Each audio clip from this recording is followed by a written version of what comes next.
พี่น้องเอ๋ยนะฮะถึงเวลาแล้วมาเบิ่งนี่นะฮะนี่จะเห็นเหมือนน้ำค้างตกอยู่ดินะครับและมีสิ่งหนึ่งนะฮะที่เขาอยากจะบอกว่ามันคือกระบาดเขาบอกแจ๊บถนนบ่ว่าสิเส้นน้อยเส้นใหญ่เพิ่นคือเฮ็ดแนวนี้บ่โบเดี๋ยว ค ก่อน น นะ กรีด เดี๋ยว ร ก่อ ถ นนะอันนี้มันเป็นถนนธรรมดาเด้ เป็นไง ทางไปทงหน้าปกติแล้วเป็นทางง่วเป็นทางเกวียน ได้หัวกันดิ บ่แจ๊บนั่นง่วควายมานี่บ่แจ๊บ โอ้ จังสิแหละบ่แจ๊บบ่ขี่ฮอดบ้านเด้ทางผู้ชมเอ๋ยนะฮะบ่าวเอ๋ยก็เลยพาบ่แจ๊บมาเบิ่งนะฮะว่านี่มันคือบ้านเฮาอยู่บ่แจ๊บหรือว่าทดแทนกันได้อยู่บ่ คือว่าถ้าทงไฮทงหน้านะบ่โบบ่แจ๊บบอกเลยว่าอันเดียวกันเลย คือแปลงหน้านี่ก็น้อยคือการแปลงหน้านี่คือบ่แจ๊บบอกเลยว่านี่สามารถทดแทนความคิดฮอดบ้านได้เลยนี่เห็นบ่นี่คือวิถีชีวิตของคนชนบทเหมือนกันใช่คำว่าตรงนี้ แต่สิ่งหนึ่งที่แตกต่างบ่โบบ่แจ๊บว่า100%เลยคือถนนบ่โบแตกต่างแห้งก็คือแบบว่าคือเป็นคอนกรีตแหละถนนน้อยถนนใหญ่ก็แล้วแต่ คนไทยเพิ่นบ่ได้เอิ้นมาถนนเด้ เพิ่นเอิ้นทางบ่ ทางไปหน้า ทางไปหน้าก็สิแม่นอันนี้พี่น้องมีแต่ทงไงตรงหน้าน่ะนี่โอ้โหบ่โบนี่คือตรงนี้มันอำนวยคือสิ่งอำนวยความสะดวกที่มันพ้นเด่นขนาดบ่โบถ้าเป็นประเทศไทยปุ๊บนี่ยังโครงการยังบ่โบนี่เอ้าเพิ่นไถหน้าเลยเด้อโบนี่ โอ้ คือไถยามแล้งซั่น ไถรถไถซุมื้อนี่บ่แจ๊บเอ้ย โอ้ บ่ได้ยากเด้คือพวกคุณก้อย เดี๋ยว นี่ ที่บ่โบอ่านให้ฟังแหน่ นี่คือองค์การบริหารส่วนจังหวัดขอนแก่น โอ้ นะโครงการก่อสร้างคอนกรีตเสริมเหล็ก โอ้ สายบ้านขอนแก่นน้อยหมู่ที่5ตำบลเปื่อยน้อยอำเภอเปื่อยน้อยจังหวัดขอนแก่นไปตำบลพะพานอำเภอนาเชือกจังหวัดมหาสารคาม โอ้ คือถนนเส้นนี้บ่แจ๊บ เชื่อม ต่อ2จังหวัดเด้ โอ้ถนนเส้น ขอน นี้นะ แก่นครับมหาสาร ม คาม หาสารคาม บ่แจ๊บนี่ มูลค่าการก่อสร้าง 495,000 บาททุกคนนี่โอ้ ความกว้างนี่5เมตรเลยบ่แจ๊บ อ๋อ 5เมตรเนี่ยยาว160เมตร โอ้ เนี่ย 5 เมตรคือยาวคือกว้างแท้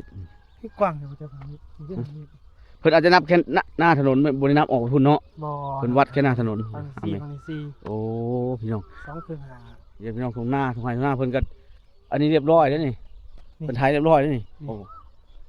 นี่เนี่ยบรรยากาศทุ่งหน้าคัก นั่น ๆเลยว่าจะ ควายด้วยน่ะ โอ้โห โอ้มีควาย ขอสิพาจะไปเบิ่งบ่ ไปเบิ่งโอ้ นั่นนี่แหละที่เป็นทางต่อ2จังหวัด 2จังหวัดโอ้พี่น้องสะอาดอีนะเส้นทางตรงหน้านี่ก็สะอาดอีนะโอ้โหดูสิ อันนี้คือจะได้วิธีความเป็นบ้านนอกชนบทไทยมองไปเห็นพระอาทิตย์กำลังจะขึ้นได้ว่าจะ โอ้ยสวยงามบ่ เห็นบ่ สวยงามบ่พี่น้องมึงพี่น้องป้านี่พระอาทิตย์กำลังทอแสงพี่น้องโอ้โหทอแสงมันกับยอแสงมันคนละอย่างนะพ่อโบ ก็ทำมาครับ ทอแสงน่าจะตอนเช้า ถ้ายอแสงน่าจะตอนเย็น อันนี้เป็นซับภาษาไทยประเทศบูฮูนะพี่น้องฝากพี่น้องคนไทยคอมเมนต์หน่อยเด้อพี่น้องเด้อเนี่ยนี่โอ้โหพี่น้องคืออย่างที่พ่อแจ๊บบอกนะทุกคนเนาะถนนคือสิ่งหนึ่งที่แตกต่างออกไปตรงนี้นะแตกต่างออกจากบ้านพ่อแจ๊บเลยก็คือถ้าตัดถนนออกนี่ถือว่าพ่อแจ๊บจะหาขี้ฮอดบ้านได้เลย พี่น้องเอ๋ยวิถีชีวิตนะฮะต่างจังหวัดของประเทศไทยมองออกไปเห็นพระอาทิตย์ นี่พี่น้องโอ้นี่อันนี้เพันชิมีเขื่อนชะลอน้ำเนาะพี่น้องเห็นบ่ที่ว่ากักเก็บน้ำไว้ส่วนหนึ่งเนาะถึงฤดูแล้งก็อาจจะน้ำอาจจะบ่มีตรงนี้ก็ได้เนาะนะแต่ว่าแน่นอนเลยทุกคนนะช่วงนี้ก็ถือว่าเดือนมกรากุมภาแล้วตอนนี้กุมภาแล้วน้ำก็ยังมีใส่อยู่อย่าลืมว่าเพิ่นมีวัวมีควายหัวควายนี่อันนี้เพิ่นเลี้ยงเพิ่นปล่อยไปธรรมชาติเนาะโว้เนาะเพราะฉะนั้นต้องมีน้ำให้วัวควายลงมากินมาดื่มเนี่ยมาอาบควายนี่สิอาบน้ำเลยงัวสิบ่อาบแต่สิ แปล กิน กใจเด้สังงัวสะอาดบ่เด้ บ่ แต่เว้นบอกว่าจะควายนี่จะไม่เกลือกต่ม อ่า แต่งัวจะบ่มีเกลือกต่ม บ่มีเกลือกตมเพราะว่าพอง่วนด้วยความที่บ่อาบน้ำเลยบ่มักความเปื้อน อืม เพิ่นก็เลยสิกินอยู่ในนั้นในขณะที่ควายนี่บ่ได้แค่น้ำธรรมดาเด้เพิ่นสิเกลือกตมเพื่อที่จะบ่ให้มีลิ้นมีไล่มากัดมาต่อยเพิ่นเด้ อื มากัดมาตอมเพิ่นนี่คือวิธีของสัตว์เนาะนั่นเนาะ แม่น อื้อหือนี่เพิ่นก็รอน้ำไว้อย่างงี้พี่น้องโอ้ ๆต้องมีป่าเด้ มีเนาะพุ่นน่ะพี่น้องนี่พี่น้องโอ้ยเห็นบ่ก็คือยอมรับเลยว่าบ่จะบอกเลยว่าบ่จะเห็นแบบนี้แล้วก็นึกถึงบ้านเนาะเพียงแต่บ่จะบอกเลยว่า ถ้าตัดถนนออกนี่คือกันขนาดพี่น้องวิถีชีวิตของคนอีสานกับคนลาวแทบจะบ่แตกต่างกันเลยพี่น้องเฮามาเบิ่งทงไร่ทงนาแล้วก็สิ่งต่างๆที่บ่จะเห็นตรงหน้าตรงนี้นะคือบ่จะใช้คำว่าอันเดียวกันเลยดีกว่า นี่แหละ แต่ตรงนี้เลยฮะพี่ พี่น้องตรงนี้แหละคือความแตกต่างเนาะความแตกต่างนั่นก็มันก็บ่งบอกเช่นกันเลยว่าฐานะนะมันก็แตกต่างไปด้วยเช่นกันถึงจะมีสิ่งนี้ได้เด้โดยเฉพาะถนนคอนกรีตพี่น้องนะคือบ่แจ๊บบอกตรงเลยชั่วชีวิตของบ่แจ๊บในหมู่บ้านทำหาเก็บเงินกันเองก็คงจะมีโอกาสมีแบบนี้แน่ๆนะแล้วมันสิมีระยะยาวได้จังได๋เฮาก็ถ้าเก็บกันเองกันแม่นบ่เฮาก็สิมีแค่หลัก20 เมตรหรือ50 เมตรเต็มที่อันนี้เพิ่นเฮ็ดโดยแบบว่าผู้บริหารเนาะของแต่ละพื้นที่แต่ละเขตเนาะนี่เห็นบ่งอควายก็ถือว่าใกล้เคียงกันเรื่องของว่าสัตว์เลี้ยงเนาะพี่น้องนี่เห็นบ่ก็สิปล่อยไว้นี่ในช่วงหน้าแล้งนี่สิปล่อยจังซี่แหละบ้านบ่แจ๊บก็สิปล่อยจังซี่แหละงอควายให้กินหากินแบบว่ากินเฟืองหรือว่าฟางเนาะในภาษาไทยทุกอย่างที่ชีวิต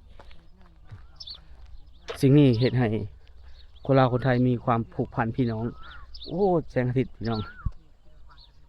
เห็นปะคือตอนนี้ยังเย็นอยู่นะพี่น้องยังเย็นอยู่นะคือประมาณ6 โมงกว่าเกือบ7 โมงยังเย็นอยู่ตอนเช้านี่น่าจะประมาณสัก9-10 โมงแล้วสิมีความร้อนขึ้นมาแดดก็สิกล้าขึ้นมาวิธีชีวิตคือลมพัดเบาๆแผ่วๆแต่มันก็มีเอาความเย็นมากระทบสิร่างกายเรามันเป็นความสดชื่นแต่ก็แอบหนาว ก็เลยอยากเอามาฝากทุกคนเนาะอยากให้คนสัมผัสนำเห็นปะนี่พี่น้อง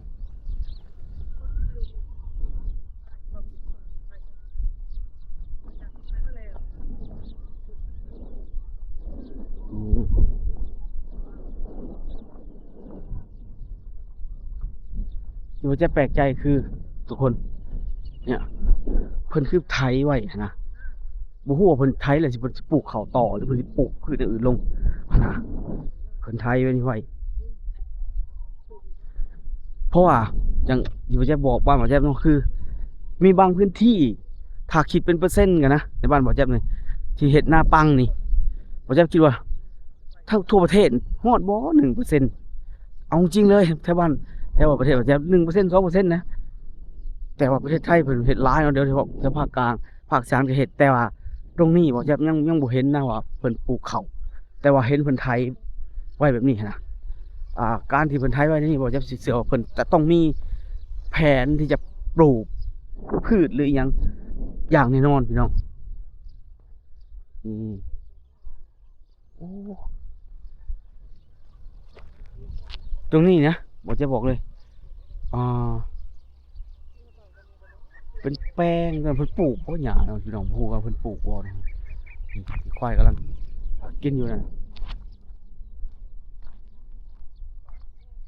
นี่ก็ทำงานควันนี่มันควันไฟพี่น้องควันน้ำหมอกได้ตรงนี้ได้ควันน้ำหมอกนี่มันก็จะนั่งมันแบบว่าสางแดดเนาะถ้าแดดกล้าๆเลยน้ำนี่ก็จะหายไปบ่แม่น PM ได้พี่น้องเด้มัน PM ได้จังได๋เบิ่งถนนเพิ่นพี่น้องถึงจะเส้นบ่ใหญ่แต่เพิ่นก็เทคอนกรีตให้เนาะว้าแล้วก็เว้าอีกถนนนี่บ่ใช่กระสะอ้อนก็คือด้วยความที่เฮาบ่มีนั่นแหละพี่น้องด้วยความที่เฮาบ่มีถนนหนทางแบบนี้บ้านเฮามีถนนดินแดงถ้าอยากจะมีถนนเห็นถนนแบบนี้ก็ต้องเข้าในเมืองบ้านบ่แจ๊บเนาะต้องเข้าในตัวเมืองใหญ่ๆเมืองน้อยก็สิมีบกกี่ซอยเอาตรงๆเลยนะ เข้าที่เมืองใหญ่ขึ้นนั่นแหละจึงจะมีหลายแน่นะมันก็ตรงนี้ก็เลยเห็นให้คนลาวเนี่ยยังคงตื่นเต้นกับถนนเสมอนะพี่น้อง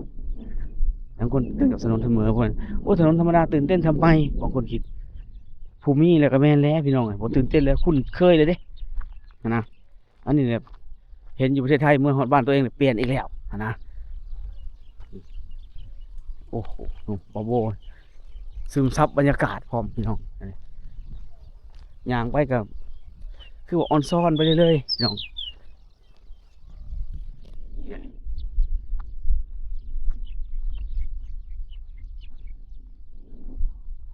โอ้เห็นปะอันนี้คือว้ายมันคือไปไหลควายแบบนี้ฮะควายไหลขึ้นเลยแบบพี่น้อง เห็นปะอยู่ใกล้ ไปไล่ลูกควายไปวิ่งไล่ลูกควายเนาะพี่น้องพ ปล่อยไหลขึ้นเลยป๊บเลยวันนี้ ซัดมันก็แกล้งกันพี่น้อง เห็นโหละพี่น้องกับคลิปโอนี่ผมจะกะทีเอามาฝากคนทุกคนประมาณนี้ทุกคนเนาะถือว่าบรรยากาศช่วงเช้าๆมาฝากแต่ละคนพี่น้องนี่แหละนี่ก็ฝากไว้ที่นี่ทุกคนลาทุกคนไปก่อนสวัสดีครับผม